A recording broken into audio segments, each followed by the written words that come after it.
बहुत ही संघर्षपूर्ण जीवन जी के, लड़ाई लड़के, अपनी मेहनत करके मुश्किल से यहाँ तक ये पहुँचे हैं। मैंने 11th थोड़ा बहुत करा था, फिर एक्सीडेंटली मेरे मदर की डेथ हो गई थी ड्यू टू पैंक्रियाटिक कैंसर। फिर उसके बाद से फ्लो टूट गया था। पिताजी इनके टेम्पो चलाते हैं, बताइए वहाँ से पिताजी के स्ट्रगल को इन्होंने सक्सेसफुल किया। पिताजी को भी आज इनके ऊपर गर्व हो रहा है। प्रैक्टिस ज़्यादा इफेक्टिव होती है।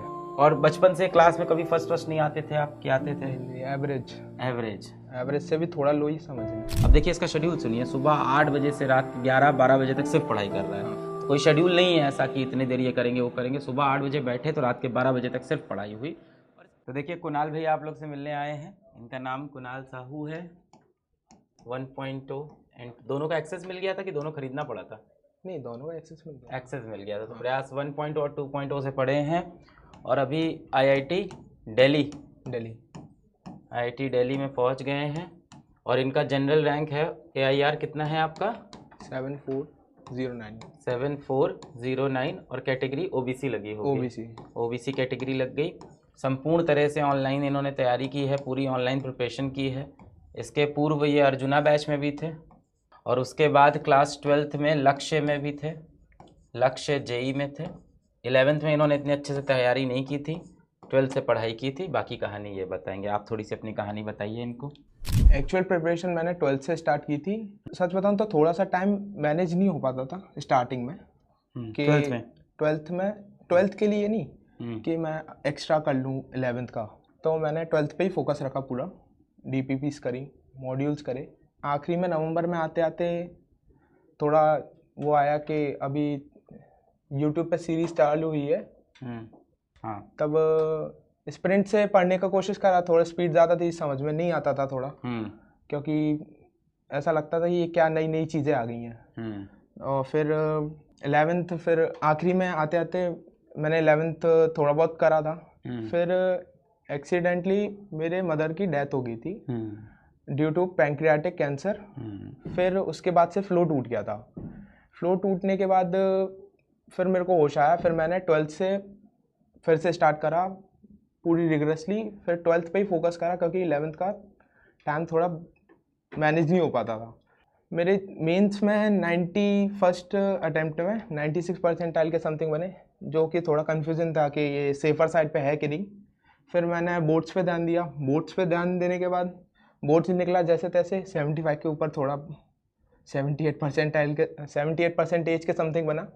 एंड देन फिर से सेकंड अटेम्प्ट पे फोकस करा। फिर सेकंड अटेम्प्ट में मेरी 98.98 परसेंटाइल बन गई पिछले साल। तो फिर लगा कि हाँ इतना इनफ है कि डिसेंट NIT भी मिल जाएगा और बैकअप भी है। फिर वरुण आ गया था उस समय।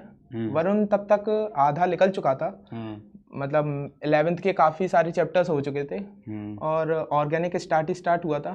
तो फिर मैंने ऑर्गेनिक से चालू करा एंड फिर ऑर्गेनिक ख़त्म करी, इनऑर्गेनिक ख़त्म करी, फिजिकल हो चुकी थी। तो उससे थोड़ा बूस्ट मिला कि हाँ कर सकते हैं। ड्रॉप लेने के बाद मैंने प्रयास 2 से चालू किया। मैंने वेट करा था रिज़ल्ट तक का, तो फिर प्रयास 2 से चालू किया। 2 में Rajvan sir, Sachin sir and physical में फैजल सर थे, उनसे स्टार्ट किया। फिर जब 11th हो गई थी फिर मैंने जो है प्रयास 1 में स्विच करा था। देखिए इनका जो 11th रह गया था वो इसलिए रह गया था क्योंकि माता जी की तबीयत काफ़ी ख़राब रहती थी 11th क्लास में। लंबे समय तक उपचार हुआ, एडमिट हुए और भी चीज़ें थी। और फिर अंत में माताश्री समहाउ अनफॉर्चुनेटली माताश्री दुनिया में नहीं रहे। इस चक्कर में इनका 11th काफ़ी हल्का रह गया या पढ़ाई नहीं कर पाए। पर उसके बाद इस बच्चे ने बहुत संघर्ष किया, बहुत स्ट्रगल किया। पूरे 12th में IIT की तैयारी की, सीरियसली की। पहले अटेम्प्ट में IIT के अंदर 16,000 रैंक लाया। फिर अगली बार एक ड्रॉप लिया और फिर प्रयास से पढ़ा साल भर और अगली बार IIT में इस बार 7,409 रैंक लेके आए। बहुत ही संघर्षपूर्ण जीवन जी के, लड़ाई लड़के, अपनी मेहनत करके मुश्किल से यहाँ तक ये पहुँचे हैं। और इसके बाद आप लोग कुछ सवाल पूछना चाहो तो पूछ सकते हो। हाँ, पिताजी इनके टेम्पो चलाते हैं, बताइए वहाँ से पिताजी के स्ट्रगल को इन्होंने सक्सेसफुल किया। पिताजी को भी आज इनके ऊपर गर्व हो रहा है। ये मैं इसलिए बताता हूँ कि आप में से बहुत से लोग रिलेट करते हैं। कई से लोग ऐसे होते हैं जो इस बैचों के अंदर गांव देहात से पढ़ रहे हैं, कई ऐसे है Tier 3 सिटी से पढ़ रहे हैं, कई ऐसा है AC रूम से भी पढ़ रहे हैं। तो सभी के लिए मैं बोल रहा हूँ कि सुख सुविधाएं कैसी भी हों या ना हो, आईआईटी की तैयारी के लिए अब वो चीज़ मैटर नहीं करती, क्योंकि कंटेंट सबके पास वो पहुंच गया है। किसी के पास थोड़ा देर से पहुंचा है, किसी के पास ड्रॉप ईयर में पहुंचा है, पर अब देखिए इस बैच के अंदर वो सारा कंटेंट बेटा आपके पास पहुंच गया। तब आप ये बहाना नहीं कर सकते कि ऐसा है सर कि हमारे घर में पैसा रुपया नहीं, हम नहीं जा सकते कोचिंग, या कोई भी बात इस तरह की। या आप ऐसा कंप्लेन भी मत करिए कि ऐसा है कि सर हमारे घर में मम्मी पापा इतना सपोर्ट नहीं करते हैं, हमारे घर में मम्मी पापा का सपोर्ट नहीं मिलता है। बताइए इस बच्चे ने तो कितनी लड़ाई अकेले लड़ ली ना, अपने आप पूरा संघर्ष, पूरी लड़ाई अकेले लड़ी। 8 से 9 के बीच में मैं लाइब्रेरी पहुंच जाता था। 8:30 बजे से आप लाइब्रेरी के अंदर रिविजन करना शुरू कर देते थे। लगभग एक घंटे के समथिंग रिविजन चलता था। फिर मैं लाइव लेक्चर में जाता था। रिविजन पिछले क्लास का? हाँ, पिछले क्लास का। ठीक है। फिर उसके बाद मैं लाइव क्लास में जाता था। वो लाइव क्लास तो आगे बढ़ जाती थी। हाँ, वो स्पीड करके। हाँ, ये मैंने काफ़ी बच्चों का सुना है कि लाइव क्लास आधा एक घंटे बाद ज्वाइन करता था, क्लास आगे निकल जाती थी। हाँ, फिर मैं स्पीड अप करके क्लास के अंत तक आते जाते कोशिश करता था पकड़ लूँ क्लास को। हाँ। 5 PM तक आपकी सारी क्लासेस फिनिश। आप अपनी स्पीड पे क्लास फिनिश करते थे? हाँ, मैं अपनी स्पीड पे क्लास फिनिश करता था। तो ऑनलाइन आपकी क्लास प्रयास की सारी खत्म हो गई, अब क्या होगा? अब प्रैक्टिस चालू होती थी। अभी भी लाइब्रेरी में हो आप? हाँ, अभी भी लाइब्रेरी में। इनकी पूरी कहानी में इनके ताऊ जी का बड़ा सपोर्ट रहा, कज़न भैया हैं, भैया का नाम क्या है? नहीं, भैया तो रियल है। भैया आपके रियल है। हाँ। उनका बड़ा सपोर्ट रहा। हाँ। इन लोग ने बहुत सपोर्ट किया इनका। फिर खाना आ गया, हाफ आवर ब्रेक, हाँ वापस आते हैं आप? खाना मैं बहुत जल्दी स्पीड में मतलब खा ही लेता था, 10 मिनट लगभग। 10 मिनट में? हाँ, 10 मिनट के समथिंग इतना। सारे लोग ज़्यादा खाते हैं वैसे। हाँ, इतना ही लगभग जाता है लड़के 7-8 मिनट खाना प्लेट खत्म। हाँ, जानवरों की तरह। फिर आता था ट्रैक। फिर ट्रैक पे डायरेक्ट सीधे मतलब लड़की लोग ऐसे तोड़ के छोटा सा टेस्ट ऐसे बड़ा से फाड़ गया टेस्ट लेके। हाँ, फिर प्रैक्टिस ज़्यादा इफेक्टिव होती है। थोड़ा एग्जांपल दो किसी चैप्टर के साथ, जैसे मान लेते हैं आज कोई चैप्टर पढ़ रहे हैं, उसके साथ दो एग्जांपल। तो जैसे इलेक्ट्रोस्टैटिक स्टार्ट किया अपन ने। ठीक है। तो आधे घंटे में अपन ने 10 से 12 क्वेश्चन का टाइम फ्रेम लगाया।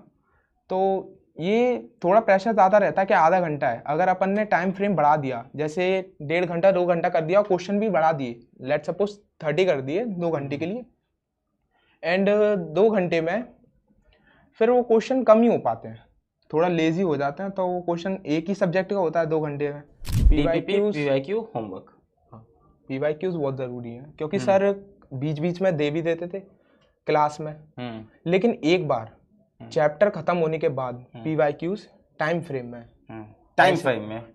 बहुत ज़रूरी है, बहुत इंपॉर्टेंट है भाई, बहुत ज़रूरी है, क्योंकि वो प्रेशर आपको उसी दिन पता पड़ेगा। और बचपन से क्लास में कभी फर्स्ट नहीं आते थे आप? क्या आते थे?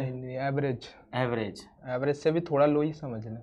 एवरेज से लो थे। हाँ। तो एवरेज से लो बच्चा कैसे आईआईटी निकाल सकता है, कैसे 7000 रैंक ला सकता है? क्योंकि हमें से ज़्यादा लोग आपसे रिलेट करते हैं। हम मतलब हमारे जैसे लोग या हमारे जैसे बच्चे जो जैसे हम हैं आज, मतलब थे जैसे हम बचपन में, और जैसे ये बच्चे, हम सब ऐसे बच्चों से ज़्यादा रिलेट कर पाते हैं जो एवरेज हो या बिलो एवरेज हो, और उसके बाद आईआईटी निकाले, ना कि उससे जिसकी आईआईटी के अंदर मान लो 100 रैंक आई है, 200 रैंक आई है। भाई वो तो 9th क्लास से आईआईटी की तैयारी कर रहा है, पढ़ने में हमेशा से अच्छा था। अपने बोर्ड के परसेंटेज बताओ तब। 78% थे 12th में। तुम ये चीज़ अच्छी सिखा रहे हो बच्चों को कि ऐसा नहीं है कि लेड बैक है, क्वेश्चन नहीं हो रहा है तो 1 घंटे लगे हुए हैं। नहीं, बार बार एक ही चीज़ रिपीट कर रहे हो, तो टाइम फ्रेम में हमेशा क्वेश्चंस को सॉल्व करें। टाइम फ्रेम बहुत, और नहीं ही हिला तो छोड़ दे क्वेश्चन वाला, क्या करें? बाद में आके उसको सॉल्व कर लें। तो आप एक एवरेज बच्चा जो है 12th में जिसके 78-79 परसेंटेज है, 10th में 78-79 परसेंटेज है, वो बच्चा भी आईआईटी के अंदर 7,000 रैंक, 7,500 रैंक ला सकता है अपनी मेहनत करके। क्वेश्चंस को टाइम फ्रेम में करना, शेड्यूल में रहना। अब देखिए इसका शेड्यूल सुनिए, सुबह 8 बजे से रात के 11-12 बजे तक सिर्फ पढ़ाई कर रहा है। हाँ। तो कोई शेड्यूल नहीं है ऐसा कि इतने देर ये करेंगे वो करेंगे। सुबह 8 बजे बैठे तो रात के 12 बजे तक सिर्फ पढ़ाई हुई, और इसका देखिए रिजल्ट है सामने। आज ये आईआईटी दिल्ली में पहुँच गए हैं। बढ़िया, बहुत बढ़िया, बहुत बहुत बधाई हो, कॉन्ग्रेचुलेशन। थोड़ा तुम नर्वस दिखे मुझे पूरे टाइम, पर कोई नहीं, अभी आईआईटी पहुंच जाओगे, 1 साल बाद आओगे, देखना एकदम कॉन्फिडेंस में आओगे। जी सर। आप लोग से फिर किसी बच्चे को ऐसे ही मिलवाने लाएंगे जो आप ही के बैच से पढ़ के भाई आईआईटी पहुंच रहे हैं बच्चे। एंड मैं बार बार बोल रहा हूँ, ये 150 से लेके 180 का स्कोर इतना डिफिकल्ट नहीं है, एक एवरेज बच्चा भी स्कोर कर सकता है। बस आपको टीचर्स को फॉलो करना है और प्रैक्टिस करना है।